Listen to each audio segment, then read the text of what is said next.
Bienvenidos, soy Tino Palomino, esto es Entrevista con Tino. El día de hoy tenemos la presencia del virtual congresista de la República, el economista Carlos Anderson, quien ha logrado una curul a través del partido político Podemos Perú. Señores, el señor Castillo ha manifestado que va a respetar la Constitución y muchas personas han interpretado eso como un cambio en su actitud respecto de este tema tan trillado. Señores, no es que él haya cambiado de posición, simple y llanamente, para poder cambiar la Constitución hay pasos, hay etapas previas que se tienen que cumplir, y una de ellas es que primero tiene que haber un referéndum para que la población decida si nos quedamos con la Constitución de 1993 o cambiamos. Una vez que termine el referéndum, viene la otra etapa. Si es que el pueblo decidió el cambio, vendría una asamblea constituyente. Es así como se tendría que cambiar la Constitución. Entonces, no es que el señor haya cambiado, él sigue empeñado en cambiar la Constitución, sino que sabe que primero tiene que haber un referéndum. Señor Carlos Anderson, bienvenido al programa. ¿Qué tal? ¿Cómo estás? Quería ver Usted, justamente sí. lo que acabas Sí. de, A ver, sí, lo diga. que acabas Sí, de decir. Me parece haber visto algo en el diario hoy día, exactamente describiendo los pasos para poder cambiar la Constitución, porque hay varios mecanismos. Déjame ver si lo encuentro acá. La verdad es que no está aquí, entonces tiene que estar por acá. Bueno, pero si no, conversemos nada más. sí. ¿Qué le pareció el resultado de este proceso electoral? ¿Avisoraba usted este escenario? Bueno, no, yo creo que algo tan extremo, la verdad, no. Yo hubiera esperado que la ciudadanía se decantara por una posición, digamos, de centro, ¿no? Pero claro, no hemos sabido medir el nivel de hartazgo que existe en la población y el nivel de frustración ante la ineficiencia de un Estado, pues que ni siquiera es capaz de asegurar la provisión de oxígeno y menos aún de haberse preparado y haber actuado con la rapidez y eficiencia necesaria para poder asegurar que tengamos vacunas, ¿no? O sea, es realmente lamentable desde todo punto de vista. Así que en ese estado de cosas, a veces uno deja de lado la racionalidad y se va pues, no, pues por los extremos. Ahora, también es cierto que uno no puede decir, ha votado el Perú mayoritariamente por una posición extrema, no, porque sumado los dos, en términos de votos emitidos, ¿no? Sobre el total de votos posible, la verdad es que no llegan al 20%. Y claro, cuando haces el ajuste de los votos nulos y todo lo demás, llegan en conjunto poco más del 30%. Eso no es representativo de absolutamente nada, ¿no? Así que Este, ninguno de los dos puede... Sí. Sí, hay señores que están empezando a escribir, pues, ¿no? A través de las redes sociales y manifiestan, el señor Castillo no me representa, la señora Keiko no me representa, nulidad de las elecciones y vámonos a otro proceso electoral. Al respecto, ¿qué opina? Bueno, eso también es infantil, ¿verdad? El proceso que yo, según tengo entendido, por lo que se ha visto en general, no nos gusta el resultado, pero ha sido conducido finalmente, a pesar de muchas imperfecciones y algunas reclamaciones que se están haciendo, ¿no? Incluyendo algunas de Podemos Perú también. En general, ha sido un proceso, digamos, democrático, ¿no? Ese es el resultado, nos guste o no nos guste, ¿verdad? Lo que tenemos que hacer ahora es votar en esta segunda vuelta. Y yo espero esta vez con un poco menos de pasión y un poco más de razón, ¿no? El señor Mario Vargas Llosa dijo que iba a pensar para ver cuál era lo mejor para nuestro país y finalmente ya lo decidió, ¿no? Y todos sabemos que él es una persona pues anti-fujimorista a rabiar y ha dicho que en esta etapa el mal menor sería la señora Keiko. ¿Qué es lo que usted opina al respecto? Bueno, el señor Mario Vargas Llosa, tú eres Tino, yo soy Carlos, creo que de manera individual cada quien va a ir por ese mismo camino. De repente no tan rápidamente como lo ha hecho él. Yo personalmente espero tomarme todo el tiempo que sea necesario para poder sopesar, ¿no? Las posiciones de cada uno de los candidatos. Lo cierto es que con este resultado el La cuestión de la crisis sanitaria y la crisis económica ha pasado a un segundo plano y estamos enfrascados ahora en una discusión ideológica si cambiamos la constitución, nos tiramos abajo el modelo económico o mantenemos esta constitución y mantenemos el modelo económico. O sea, lo sanitario, que es lo principal, que es la población, tanto quiere que se resuelva, pasó a un segundo plano. Bueno, no sé si pasó para ti, pero para mí no. O sea, cuando uno ve que se están muriendo todos los días, en exceso, ¿no? Por COVID, más de 400 personas, eso no puede pasar nunca a un segundo plano. Puede que la política en su dinámica le preste atención más a otras cosas. Yo creo, sinceramente, que nuestra atención principal tiene que ser en ponerle fin a esa tragedia ya. Ya, no, o sea, no podemos demorarnos más. No es posible que un país que tiene un PBI de 230.000, 240.000 millones de dólares, de 30 y tantos millones de personas, etcétera, no sea capaz de asegurar pues, que venga a traernos, no sé, 500, 1000 camas UCI mañana mismo con todo equipado. O sea, podemos, ¿me entiendes? Yo lo decía en alguna entrevista, imagínate que estuviéramos en una situación de guerra. Me dicen que no tenemos la logística para hacer eso. Entonces ya perdimos cualquier guerra, ¿no? Como estamos perdiendo esta guerra. Según las estadísticas del SINADEF, son más de 156.000 muertos que tenemos a la fecha. Y son más de 1.000 los que se mueren diario. Hay 15.000 hospitalizados. Y a nivel mundial, por millón de personas tenemos más o menos como 1.000 muertos. O sea, somos el país que ha gestionado mal esta crisis sanitaria. Usted como candidato y jefe del plan, ¿no?, de gobierno, creo, de Podemos Perú, ¿ha leído el plan de gobierno del partido político Perú Libre? ¿Qué es lo que plantea para resolver la crisis sanitaria? Bueno, justamente, muy buena pregunta. En el caso, me he leído todos los planes, ¿ah? Y en el caso de los amigos de país Perú, Perú Libre. sencillamente no existe Perú Libre, no existe la crisis sanitaria, porque la escribió, el plan lo escribió el señor Cerrón en febrero del año 2020, o sea, justo antes de la pandemia, y nunca se dieron el trabajo de actualizarlo, a pesar de que tuvieron hasta diciembre de 2020 para poder entregarlo. Eso te dice algo acerca, mira, de cuán seriamente han tomado las cosas, ¿no? Es decir, prácticamente la cuestión sanitaria no les interesa, porque tal parece que a ellos lo que más les interesa es el cambio de constitución. Bueno, no sé, yo no quiero ejercer, digamos, poner juicios de valor de ningún tipo. Te estoy dando un hecho. Tú mira la fecha, dice febrero de 2020, ¿ok? Y lee y no vas a encontrar nada con referencia a vacunas, a oxígeno, a la pandemia, nada, no existe. Y a Y, pesar de que eso se entregó en diciembre, ¿no? y en Del el año plan pasado. de gobierno de Fuerza Popular respecto a la crisis sanitaria, ¿qué es lo que ellos tienen previsto? Tienen muchas cosas, en la visión esta de Perú abierto, etcétera, ¿no? Pero creo que más que preguntarme a mí qué es lo que dicen otros planes, ¿no? Creo que la ciudadanía debería darle una miradita. Yo sé que nadie al final vota por planes, ¿no?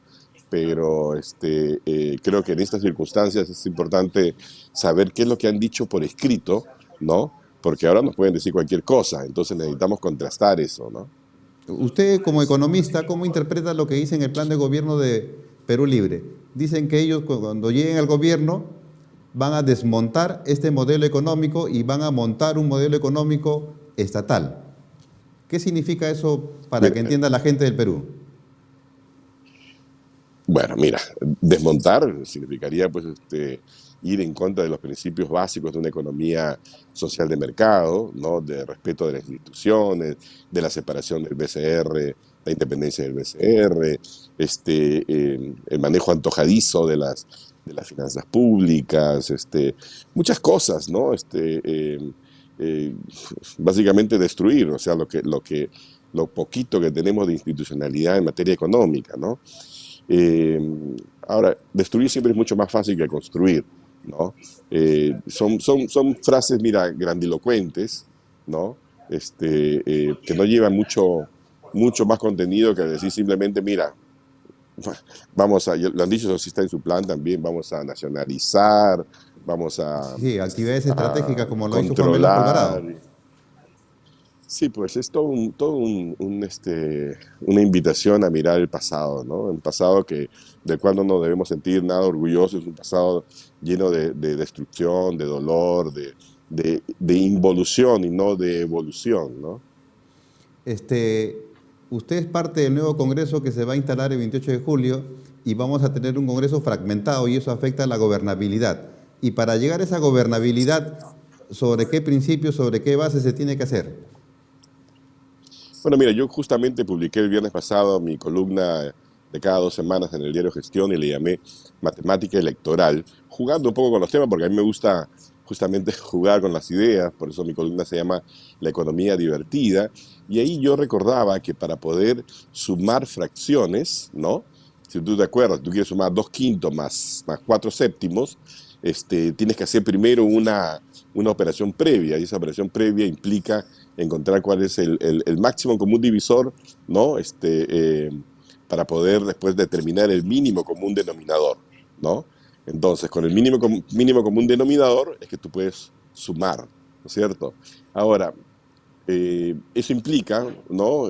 Generar una agenda mínima, una serie de principios básicos sobre los cuales debemos todos estar de acuerdo, ¿no? Y yo creo que lo primero es, por supuesto, poner la preponderancia o la atención principal en el tema de la provisión de vacunas, en el tema del oxígeno, todo lo que implica la construcción de un sector de atención primaria de salud que nos proteja de manera efectiva contra la pandemia, ¿no? Y el segundo gran principio sobre el cual no deberíamos tener ninguna discusión es que necesitamos crear empleos a lo loco, ¿no? Rápidamente, masivamente, porque hay millones de peruanos que han perdido su empleo, ¿no? Y millones de familias que están viviendo una realidad realmente desastrosa, ¿no? Tercero, creo yo, sería la necesidad de activar todos los mecanismos que existen para trasladar, llevar alimentos a las familias, ¿no? No podemos permitir, así como no debemos permitir que la gente se muera por falta de oxígeno, no podemos permitir en pleno siglo XXI, ¿no? Que la gente se muera literalmente de hambre, ¿no? Hay muchísimas familias que hoy en día no tienen nada que comer y como sociedad no podemos permitirnos semejante barbaridad, ¿no? Entonces esos son, digamos, elementos básicos sobre los cuales construir un acuerdo en el corto plazo. A mediano plazo, creo yo también que hay cosas que son importantísimas. Una de ellas es entender que no basta con impulsar, como lo han hecho durante tantas décadas, el crecimiento económico sin ningún sentido de justicia social, de desarrollo realmente, ¿no? Tampoco basta con pensar de que si hace sobra, no importa si hay corrupción. No, la corrupción es algo total y absolutamente dañino y tenemos que eliminarla, ¿no? De nuestro vocabulario. Así que por allí creo yo que vamos a ir creando fortalezas, ¿no? La institucionalidad, el respeto a la división de poderes, etcétera. En lo político, el Congreso anterior, el que fue disuelto, y el señor Vizcarra se enfrascaron en una lucha endemoniada que nos perjudicó a todos los peruanos y por eso estamos en la situación que estamos. Uno, el tema de la disolución y el otro es el tema de la cuestión de confianza. Esos temas, ¿ustedes cómo lo van a tratar desde el Congreso?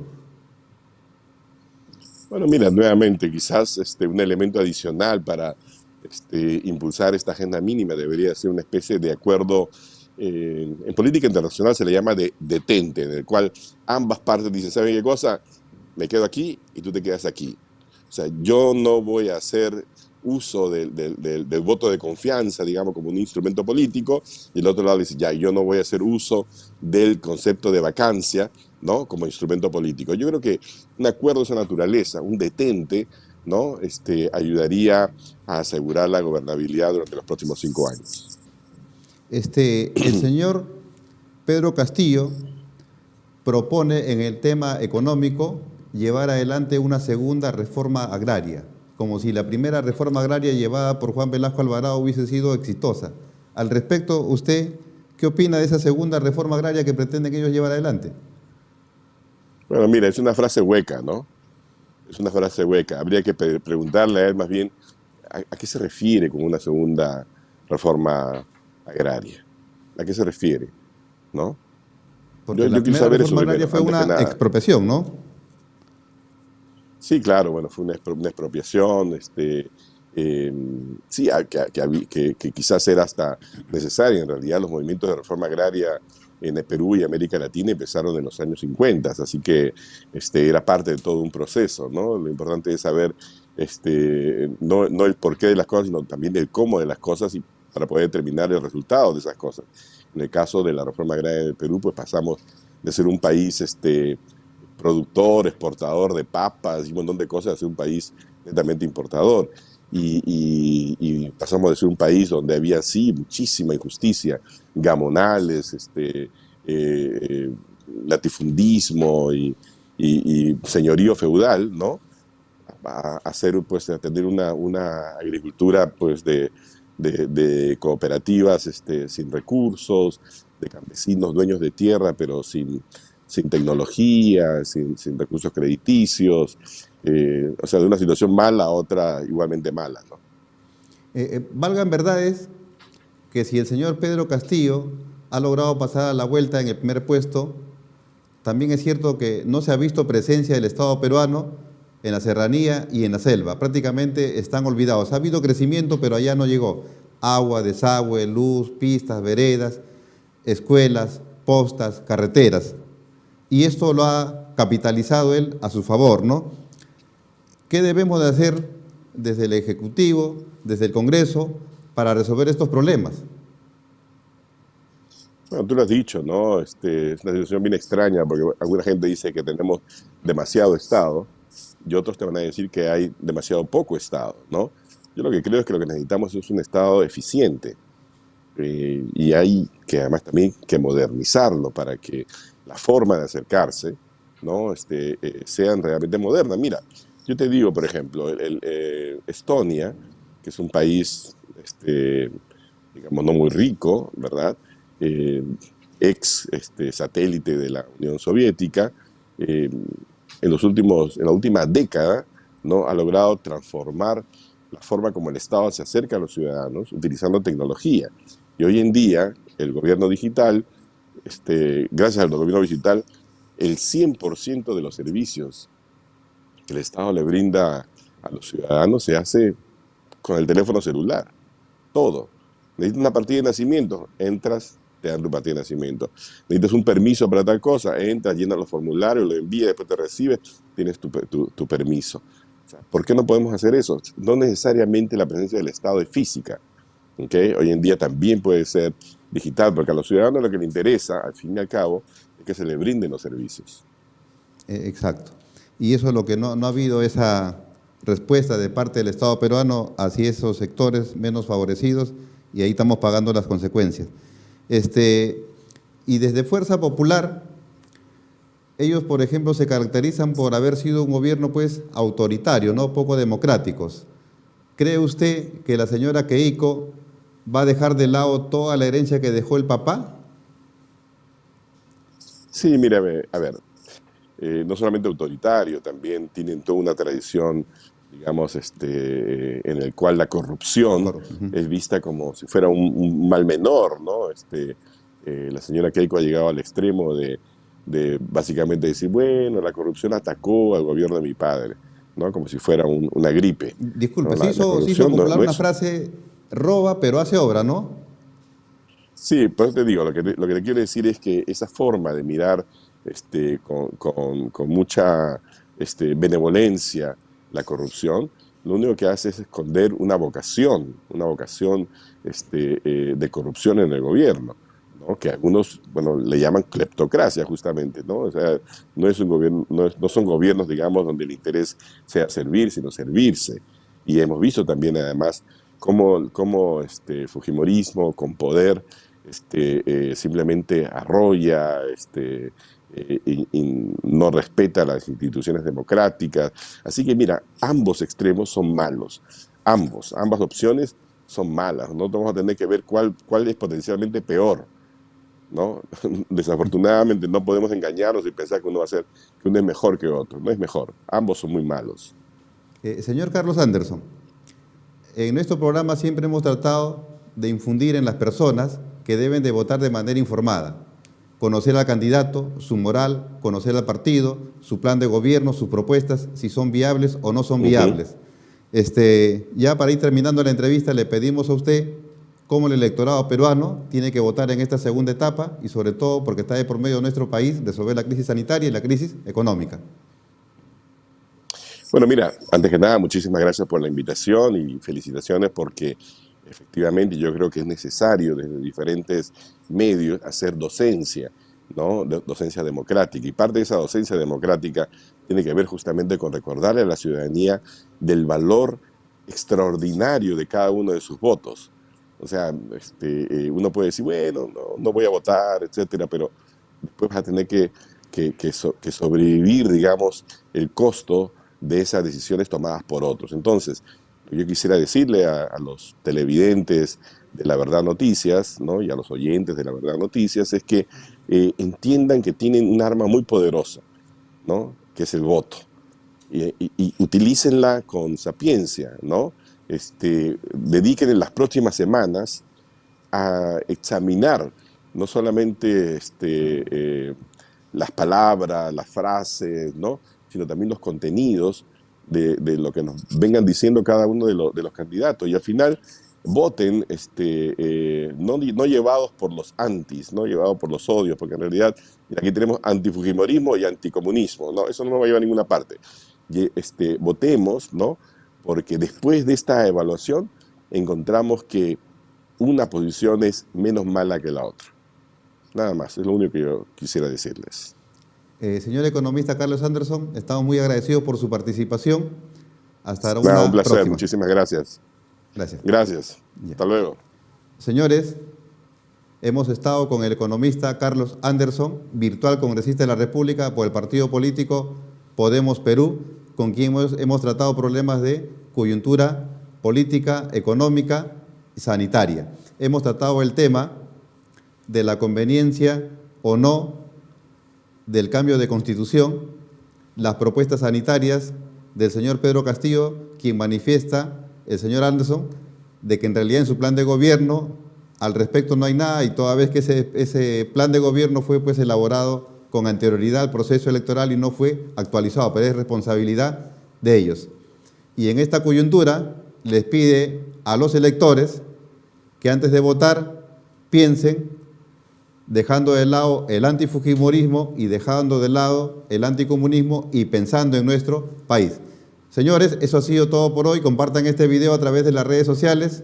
Gracias.